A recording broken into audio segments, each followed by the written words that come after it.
మీది ప్రభుత్వ ఉద్యోగులతో సమానం కదా, జీతం లేదు అక్కడ. అలాగనే మనకి పర్మనెంట్ లేదు.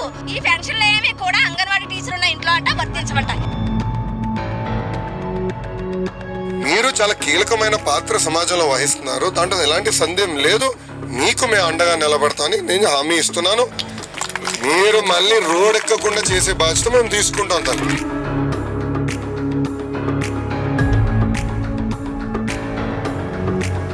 డిగ్రీ చేసిన పిల్లలు, పెళ్ళిడికి వచ్చిన పిల్లలు అది ఇచ్చేస్తాం ఇది ఇచ్చేస్తాం అన్ని ప్రకటించారు.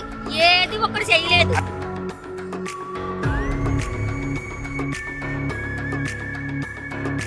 గవర్నమెంట్ మారాలని చూస్తున్నారు.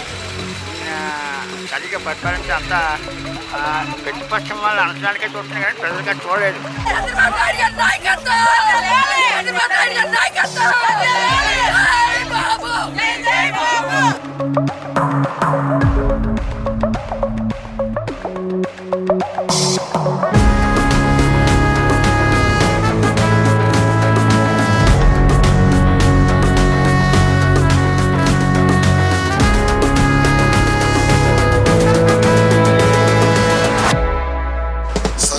అప్పులతో చేస్తే ఇప్పుడున్న పరిస్థితి 12 లక్షల కోట్ల రూపాయలు అప్పు అయిపోయింది. 12 లక్షల కోట్ల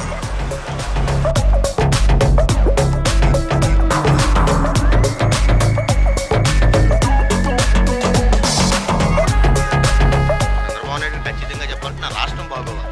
రాష్ట్రాన్ని మొత్తం కుటుంబం కింద చూసుకొచ్చాడు కనుక చంద్రబాబు నాయుడు ఈరోజు అంత పేరు. ఎప్పుడు ఎలక్షన్ వస్తే తొందరగా మన పార్టీని ప్రభుత్వాన్ని ఓడించి టీడీపీ ప్రభుత్వానికి చేయకూడదామని ప్రజలందరూ కూడా చూస్తున్నారు.